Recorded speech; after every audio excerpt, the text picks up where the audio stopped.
Então está pronto, agora é oficial. Boa noite para vocês, que nós tenhamos uma noite agradável de aprendizado. Aliás, é um tema que eu adoro fazer desde que eu cheguei na doutrina espírita. Quando, na primeira vez que eu li o Livro dos Espíritos, eu fiquei encantado. O que me chamou muita atenção, assim, especificamente, foi que Kardec, aliás, o professor Hippolyte Léon Denisard Rivaio, era um homem da educação, um homem voltado para a área da educação. Já tinha projetos de educação na França de renome, de relevo social. E quando eu percebi que a doutrina espírita se implanta na Terra a partir da educação, aí eu percebi que os princípios da doutrina espírita eram para sempre, porque quando a gente fala de educação, a gente fala de possibilidade de transformações contínuas. E aí, quando a gente constata que a doutrina espírita é uma doutrina evolutiva, eminentemente evolutiva, aí eu fiquei à vontade. Como livre pensador, a gente fica à vontade quando percebe que o caminho que a gente trilha não tem fim, não tem verdades prontas, acabadas, e a gente está sempre no envio do aprendizado. Então, esse tema, educar e acolher, são duas palavrinhas que formam, na visão espírita, principalmente, educar e acolher, são princípios fundamentais para o desenvolvimento individual, social, intelectual, e espiritual, principalmente. Do ser humano, a gente tem que entender que a evolução vai para além do processo da educação. A evolução precisa de que a educação transcenda esse processo. Porque quando a gente fala de educação, a gente está falando de uma totalidade que paramos para pensar e percebemos que esse ser humano integral, tanto do ponto de vista social, pessoal, social, intelectual e espiritual, ele abrange todas as áreas do conhecimento, abrange todas as áreas dos sentimentos, das emoções. E, obviamente, a doutrina espírita nos convida a todo instante a entender esse ser humano que está sendo em um determinado espaço-tempo na história de sua vida e, consequentemente, na história do planeta Terra, para dizer a nossa realidade imediata. Mas, provavelmente, a gente pode entender como a humanidade universal, que a gente não é tão simplista de achar que só nós, aqui no planetinha Terra, num sistemazinho solar, num cantinho da Via Láctea, somos privilegiados para ter essa consciência. Obviamente que não.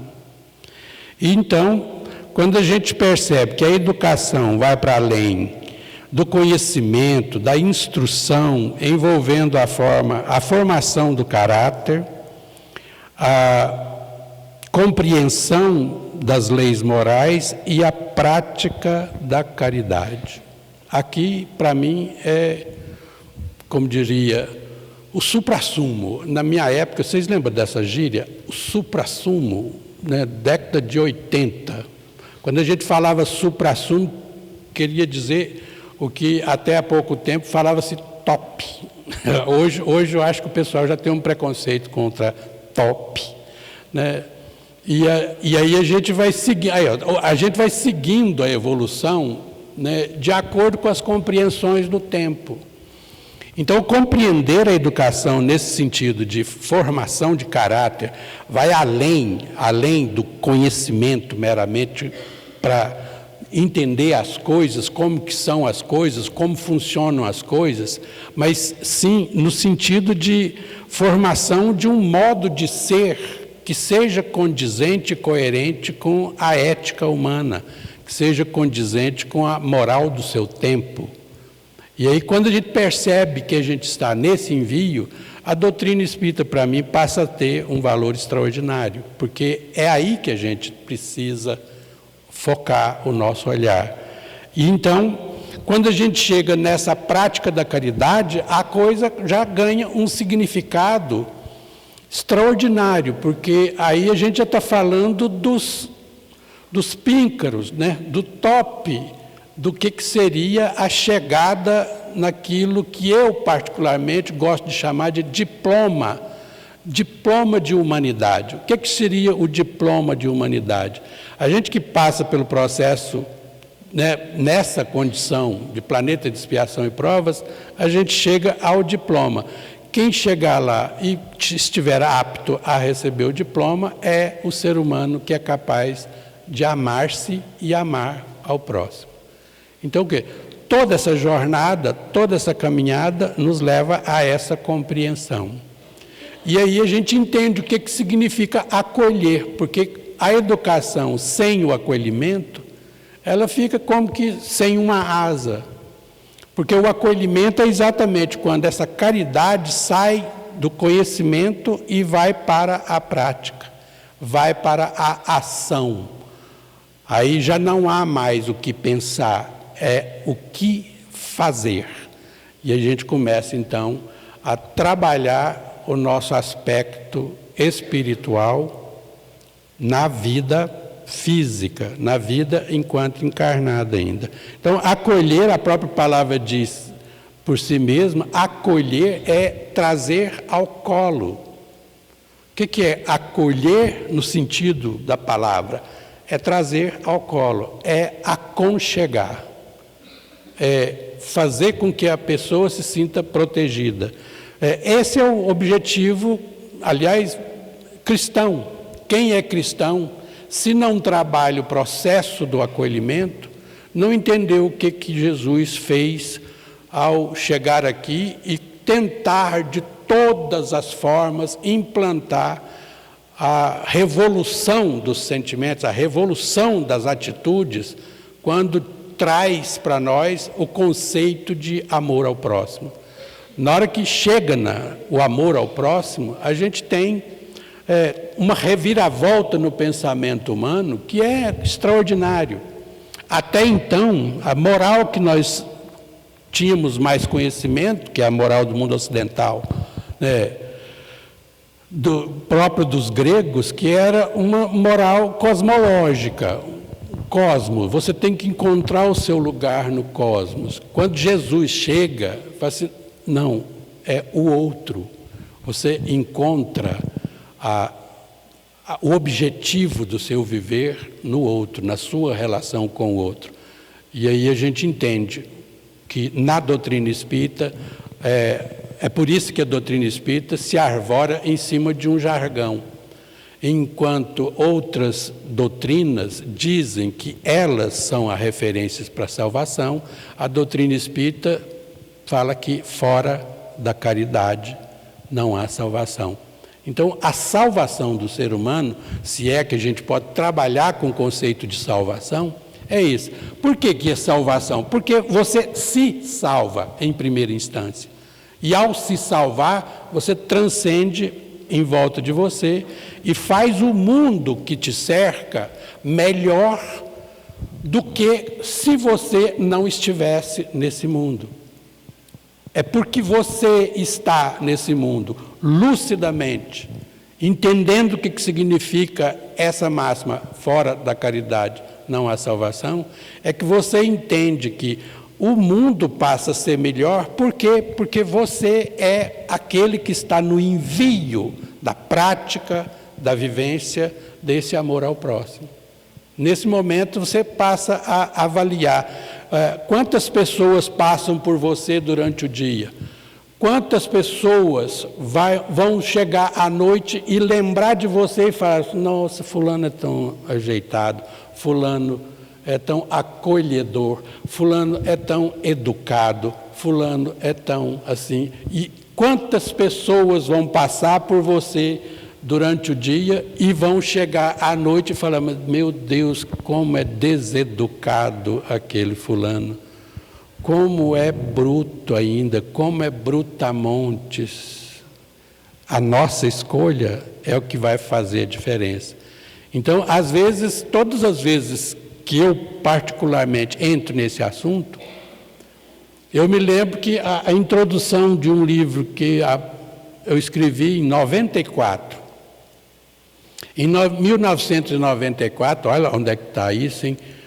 Aí foi publicado em 2002, mas a introdução do livro, ele já começa com uma história que dá para a gente definir muito bem como um impacto visual do que seja educação.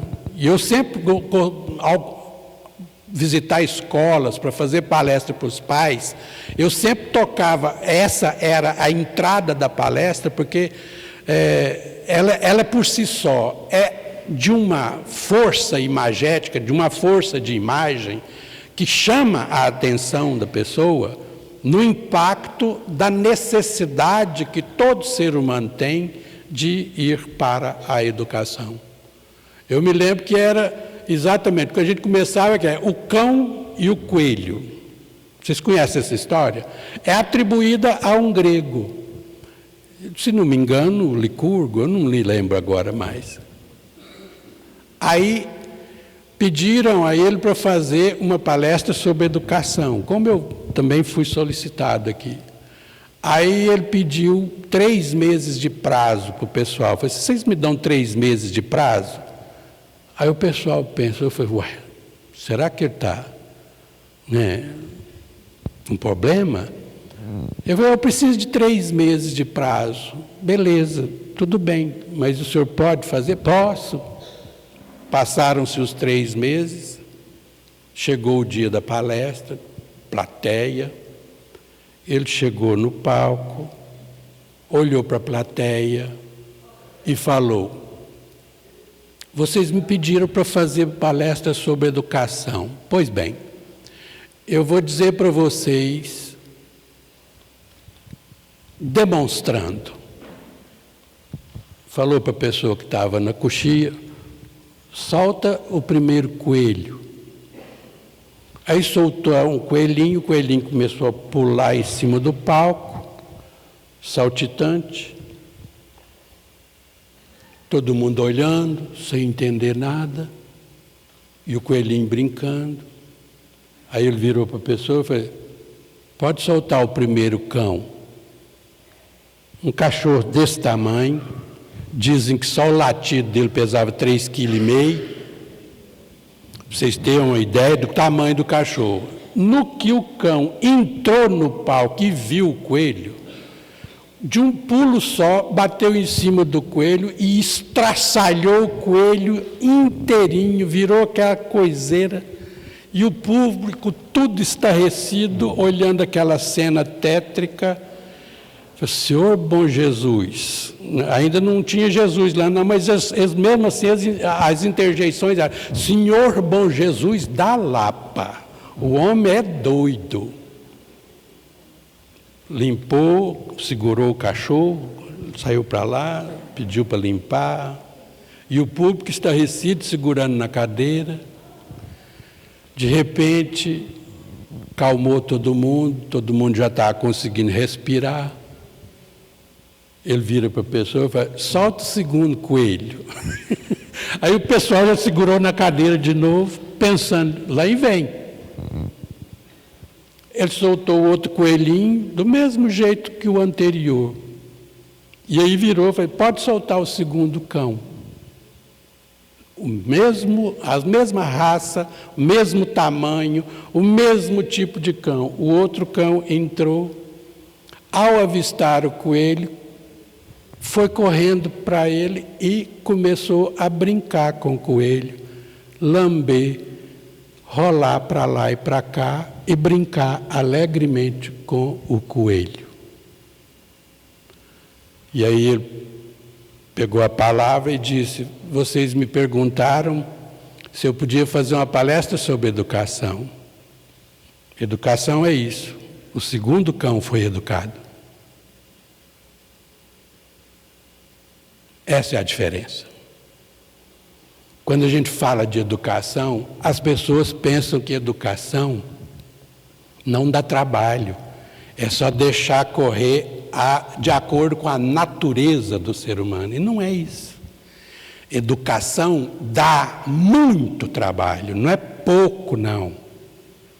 Educação, quando a pessoa pensa em educação com um senso de responsabilidade, com um senso de maturidade, com um senso de lucidez, sabe que não há educação sem limite, sem restrições, sem frustrações, sem traumas. Infelizmente, as pessoas não conhecem o que significa a palavra trauma. Hoje, um monte de gente que já começaram a perceber essa situação, já começa a estudar com mais profundidade a palavra. Começa a estudar, principalmente com essas obras, né, que aparecem na mídia e que chamam a atenção de todo o planeta Terra por uma situação. Tem uma série que está amedrontando e aos poucos vai fazendo com que as pessoas pensem, reflitam sobre o que significa educação. A série chama-se Adolescência. Só para me ter uma ideia, alguém aqui já assistiu? Levanta a mãozinha. Muito pouca gente assistiu. Quem assistiu a série percebeu que é o mesmo tema que a gente está lidando. A educação simplesmente jogada para lá. A educação dos nossos tempos está faltando o principal, que é o acolhimento. Olho no olho. Porque as pessoas levam para a escola achando que a escola consegue fazer a educação em sua totalidade. Mal a escola consegue instruir, gerar possibilidades de conhecimento, gerar possibilidades de enxergar a realidade, né, para ter, né, alguma coisa para compreender o seu espaço-tempo, a sua história atual. Mas a educação tem que ir além. Então, falta acolhimento, falta trazer ao colo, falta maternagem, falta paternagem. Essa é a lógica. Sem isso, é difícil a gente fazer educação. Se eu perguntar a qualquer um de vocês aqui, você teria coragem de pegar o seu filho, 7 anos de idade, 8 anos de idade, levar para um centro de cidade grande e deixar lá no centro da cidade grande e falar, fica aí enquanto eu vou ali fazer algumas coisas? Você tem coragem? Alguém tem coragem? Levanta a mãozinha. Deixar uma criança nesse lugar. Pois é. As pessoas não param para pensar no tempo que nós estamos vivendo. Isso aqui, num quarto, com a porta fechada, é o mesmo que uma criança está num centro de cidade grande, desconhecido, sem proteção nenhuma. Se você não está acolhendo, verificando, observando, aí vai ficar muito complicado. Às vezes a gente pensa que as nossas crianças estão seguras, dentro de casa, dentro do seu quarto. Então, só para instigar um pouquinho vocês, eu não vou dar spoiler, pode ficar sossegado, porque muita gente não assistiu, então eu não tenho nem o direito de dar spoiler, mas eu vou narrar a primeira cena da série. É uma série espetacular no ponto de vista técnico, porque é uma série filmada em plano sequência. Isso quer dizer que depois que liga a câmera, não para mais. É uma tomada só. Tudo organizado, tudo ensaiado e faz-se toda a cena de 50 minutos, 59 minutos, numa tomada só. Numa tomada. Isso é para vocês verem o nível de técnica que foi realizado. Então, eu vou só narrar a primeira cena, porque não é spoiler, porque é a primeira cena. Um delegado de polícia encostado numa viatura, conversando com a sua parceira. Está tudo pronto? Tudo. Podemos, então, acionar? Aciona. Pega o rádio. Tudo pronto? Tudo pronto. Aí você escuta o que está falando no rádio. Tudo pronto. Alvo no local. Podemos invadir? Podemos. Então vamos. Sai que é um monte de carro de polícia e para numa casa normal, numa casa de subúrbio. Para lá. E desce todo mundo armado até os dentes, metralhadora, pisando duro. Chega na porta da casa, normal, vizinhança normal. E mete o pé na porta. E entram. E todo mundo que aparece na frente, a mãe desesperada, gritando, vocês estão equivocados, deita no chão, deita no chão.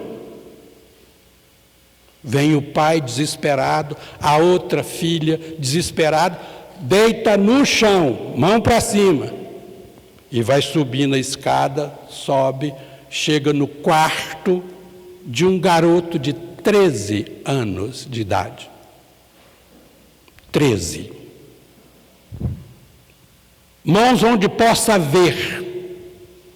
Ele, uma criança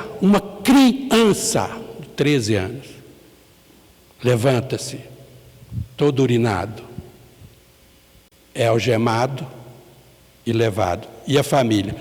Vocês estão cometendo um engano, vocês estão cometendo um engano, vocês estão cometendo um engano. Arruma um advogado e vai para a delegacia. E é assim que começa a série. E eu fiquei do mesmo jeito que vocês ficam agora.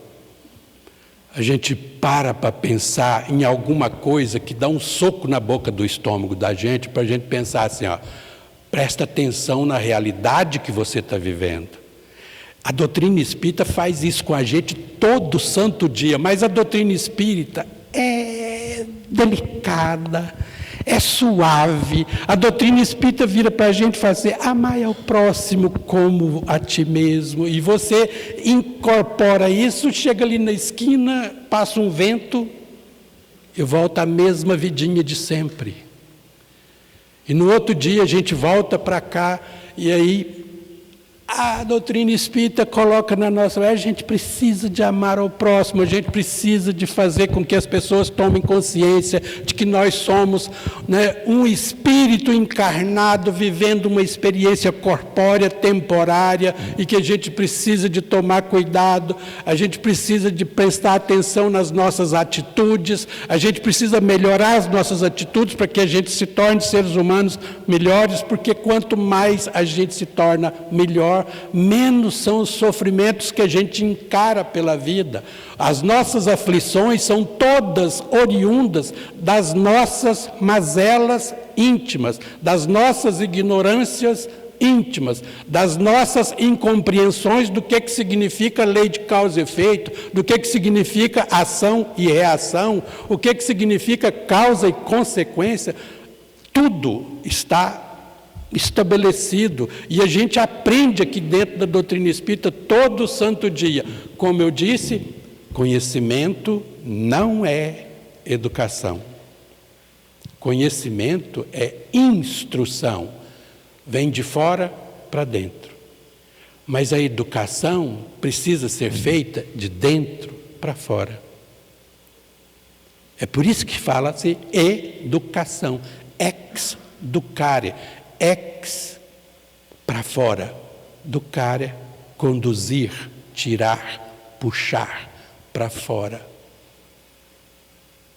E a gente recebe informações, transformamos as informações em conhecimento, mas na hora que a gente está diante da nossa realidade, a gente não é capaz de educar e acolher.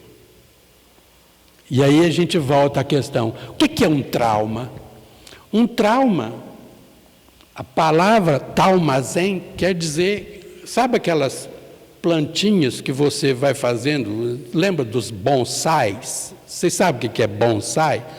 Quando você quer, por exemplo, colocar um galhozinho numa determinada direção, você vai lá e amarra uma talinha e fica aquele lugarzinho. Aí ela vai crescendo, vai crescendo.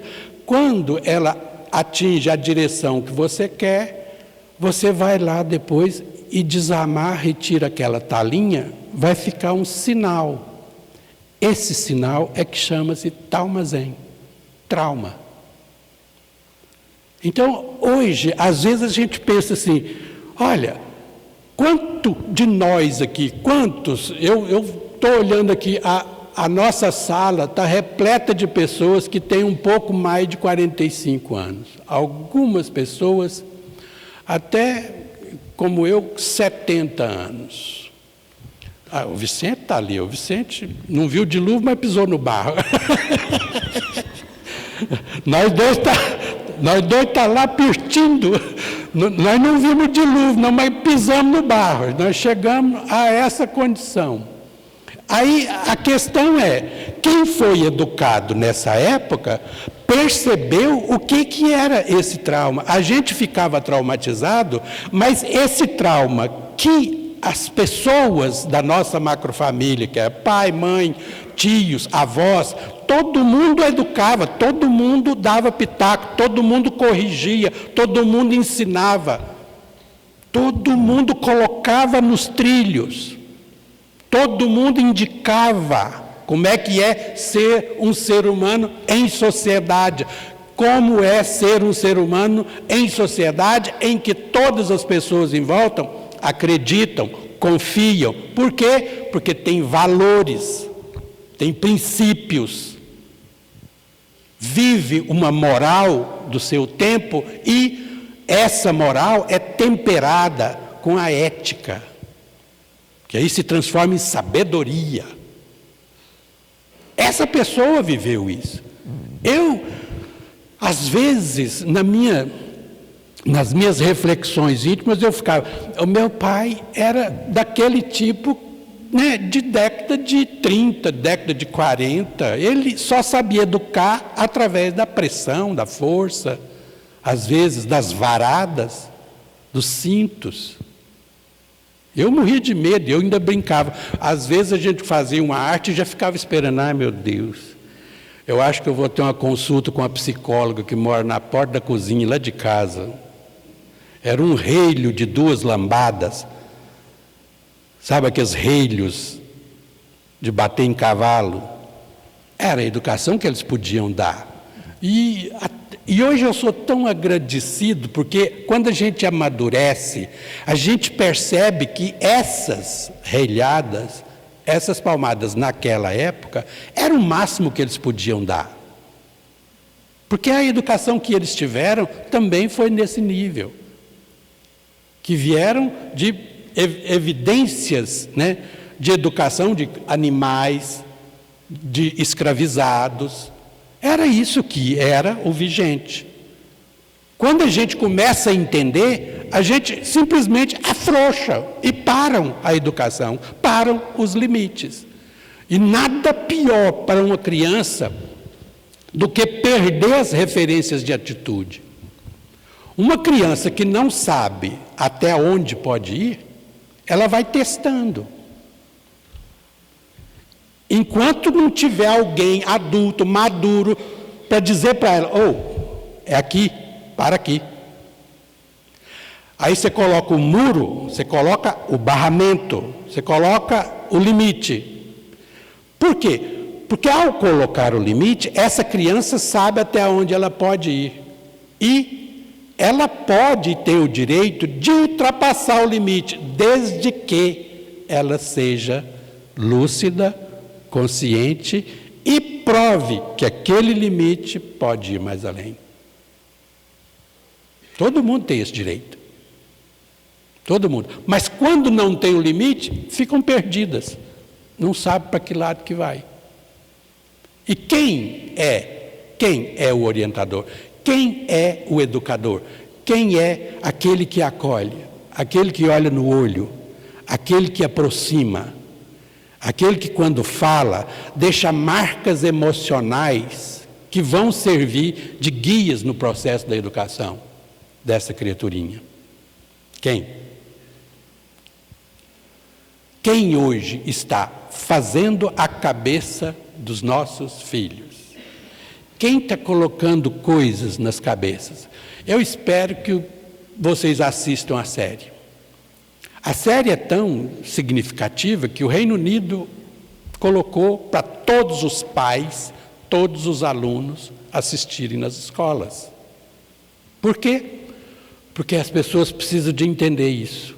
As pessoas precisam de entender que as crianças hoje, às vezes, são abandonadas dentro de casa. Não há mais olho no olho. Não há mais isso pode, isso não pode.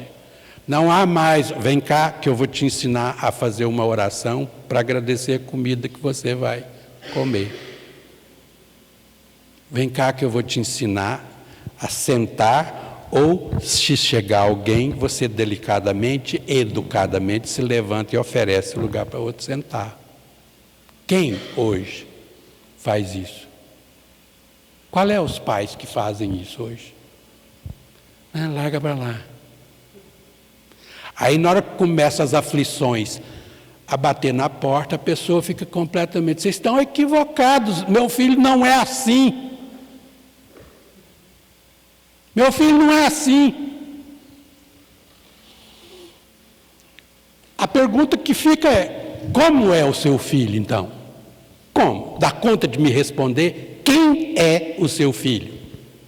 Como ele age na sua presença e na escola, quando está longe de você, quando está só com os amigos dele da escola? Quem é o seu filho? Como que ele age? Quem é? Gente, nós estamos dentro de uma casa espírita. É necessário a gente colocar isso como pauta de observação. A educação como transformação físico, moral, espiritual, intelectual. É a nossa tarefa. Tarefa de espíritos. E outra, isso é legislar em causa própria, sabe por quê? Porque eu serei criança daqui uns 60, 70, 80 anos. Eu serei o bebê. O Vicente vai primeiro. Então vamos combinar, vamos juntos. Aí nós seremos as crianças que estaremos aqui daqui 100 anos. Isso é legislar em causa própria, porque se não observarmos o processo, nós chegaremos lá e não teremos ninguém para nos educar. E aquilo que a gente precisar entender para nos transformar em seres humanos melhores, já era. Já era. Olha que coisa, a gente estava vindo bem até a Segunda Guerra Mundial. Uma cultura muito bem estruturada, sabe, aquela cultura de subsistência, uma cultura de vivência, de comunidade, sabe? Eu me lembro ainda, quando eu era criança, 5:30 da tarde, todo mundo largava o serviço e ia para as portas das casas conversar, fazer rede social. Só que a rede social era ao vivo e a cores. Aquela meninada brincando, pulando, jogando queimada, fazendo tudo quanto há, e os pais, tios, avós, irmãos, vizinhos, parentes longe, vinha todo mundo e ficava sentado na porta, conversando, batendo papo, tocando violão. Isso era a nossa vida. Aí chegamos na Segunda Guerra Mundial. Aí nós, jovens, eu não, ainda não tinha nascido. Eu nasci na década de 50, então depois da Segunda Guerra Mundial, os jovens daquela época falaram assim, você quer saber da coisa? Esses velhos não sabem de nada. Já teve a Primeira Guerra Mundial, eles não consertaram o negócio, já teve a Segunda Guerra Mundial, eles não consertaram, eles não sabem dirigir isso aqui não. Então vamos criar os nossos lemas. Não confie em ninguém com mais de 30. Lembra disso? Quem tem mais de 45 aí, eu acho que lembra. Não confie em ninguém com mais de 30 anos. Tinha até música. Não confie em ninguém com mais de 30 anos. Tem até música. Aí, ó, já está dançando a música.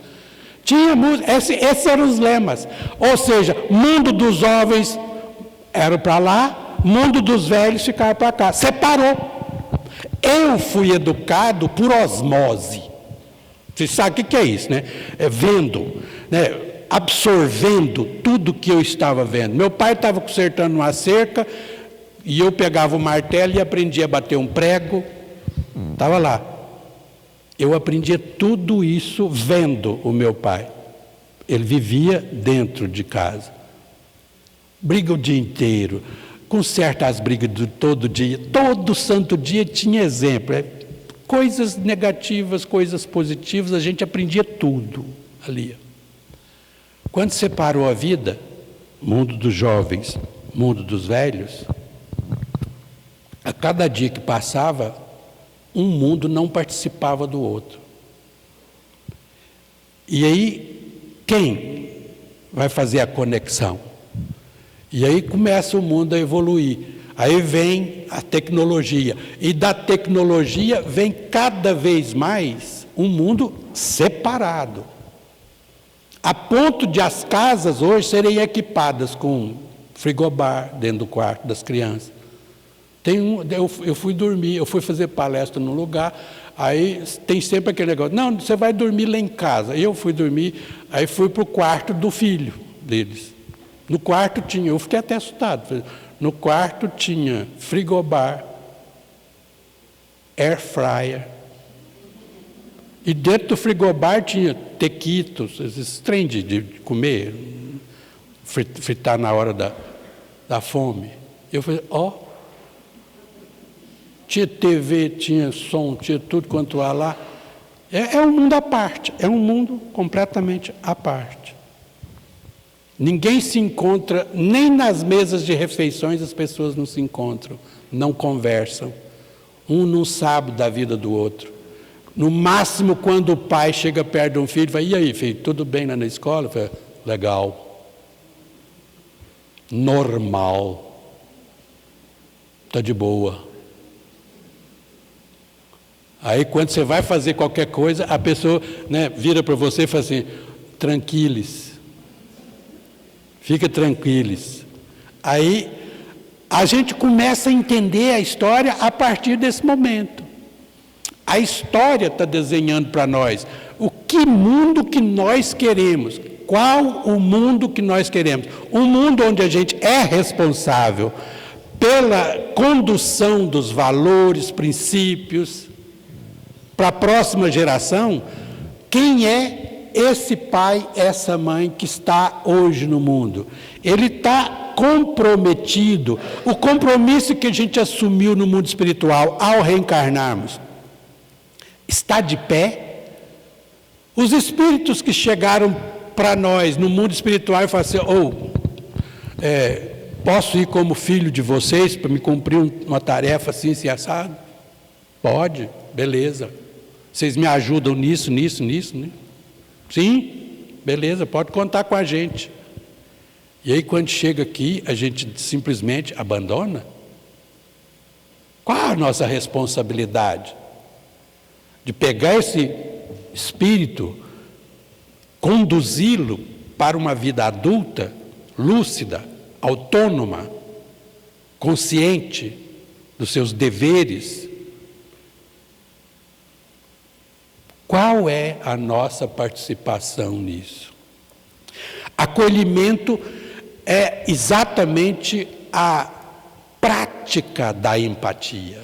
Quando a gente acolhe, significa que a gente já está, sentindo a profunda empatia por quem a gente acolhe. A gente não traz ao colo aquele que a gente não foi tocado empaticamente. Nesse momento, a gente é esse ser humano que toma consciência. Vem cá, deixa eu perguntar como é que você está de fato. Eu me preocupo com você. Eu quero que você seja feliz na vida. E para você ser feliz na vida, a gente precisa de aprender a errar menos. Porque as aflições oriundas dos erros, das discrepâncias do nosso viver, das nossas mazelas, precisam ser corrigidas. E aí, esse acolhimento desde a infância nos leva à condição de ter a consciência da educação espírita, que ela transcende a educação formal. Por quê? Porque ela nos coloca diante da possibilidade de sermos espíritos imortais, com tarefas a cumprir tanto nessa existência quanto nas próximas existências que a gente tiver pela frente. E ao mostrar para as pessoas que estão do nosso lado que nós estamos antenados, compromissados com essa maneira de ver a vida, obviamente, o que vai importar mais, frequentemente, nessa coerência de educadores, é o papel do exemplo. Exemplo. Quando a gente vê isso, exemplo, dá o exemplo.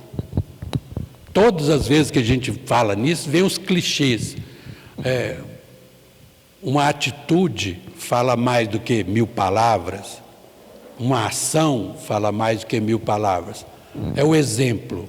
Então não dá para a gente ficar simplesmente relapso nessa condição. É preciso vivenciar. É preciso vivenciar como somos imortais, uma vida pautada em cima da consciência de imortalidade que nós temos. Passar isso para os filhos. E outra, assumir. Assumir isso como compromisso de vida, sem medo. Às vezes a gente aqui na doutrina espírita, aqui dentro dos centros espíritas, a doutrina espírita para nós é uma bênção. A gente assume e chega e fala, mas na hora que a gente está lá na sociedade, a pessoa chega perto da gente e às vezes pelas nossas atitudes, que chamam a atenção em determinados momentos, a pessoa chega e fala assim, você é o quê? Eu percebo que você não é católico nem evangélico. A maneira de dizer as coisas. E às vezes as pessoas não assumem. Aí joga aquela velha, aquele truque, eu sou espiritualista. Eu adorava falar que eu era espírita, só para provocar. Porque quando eu falava, eu sou espírita, estudante de filosofia, no 5º período, na qual eu falava, eu sou espírita, a pessoa virava para mim e falava, você parece que é até inteligente. E eu virava, é por causa da doutrina espírita. Isso que você está notando em mim só é possível porque a doutrina espírita me esclarece a vida agora, o antes e o próximo momento que eu estiver vivendo. E é por isso que eu tenho essa amplitude de compreensão da realidade. Não neguem. O censo agora deixou claro isso. As pessoas estão com vergonha de dizer, na maioria das pessoas. Outras que às vezes tinham receio, estão dizendo que são e se enquadram noutras coisas, noutras condições. Nós não podemos fazer assim, não podemos omitir. E os nossos filhos precisam de ver isso em nós. Eles precisam de olhar para nós e fazer, não, meu pai é espírita e vive o espiritismo. Tanto é que lá em casa, toda a nossa vida é pautada em cima da possibilidade de prepararmos agora as vidas sequentes que a gente terá. As vidas não, as existências sequentes que a gente terá. Porque a vida é uma só. As existências é que são as várias. Aí a gente vê a importância da família e o processo, se tiver realmente tudo em dia, tudo intacto, vai culminar na educação mediúnica. Nós precisamos nos educar porque a mediunidade, ela fica cada vez mais aflorada e a gente aí, através da mediunidade, confirma uma vida futura, convida para nós, nos convida assim, ó, vem cá que eu vou te mostrar o que é a vida futura, o que é a vida depois do túmulo. E quando a gente vê, experiencia a vida após a morte, a nossa segurança aqui se transforma numa coisa que vai dar o suporte para que a gente encare uma educação em todos os seus níveis, em todos os seus aspectos. Nesse momento, a gente encara o futuro de frente. E é a mediunidade que vai nos levar lá. Por quê? Porque a racionalidade nos tirou do mundo da animalidade, do princípio inteligente, individuou e trouxe a gente para a hominalidade. Foi uma ferramenta e tanto, a racionalidade. Da racionalidade para o próximo estágio, quem vai nos levar é a ferramenta chamada mediunidade. Então a educação espírita precisa trabalhar nesse aspecto, porque aí o futuro fica na nossa frente. E quem enxerga o futuro, quem enxerga o que Jesus tentou de todas as maneiras mostrar para nós, indo, voltando e mostrando que a vida continua, quem consegue ir a essa profundidade, tem olhos de ver e ouvidos de ouvir, vai ter uma vida boa. E aí sim, vai recuperar o compromisso educacional, o compromisso com o acolhimento de todas as pessoas que estão ao seu redor. Porque nós somos responsáveis por um tempo, um espaço-tempo. E aí, a tarefa é nossa. Espero que vocês consigam. Eu estou lutando.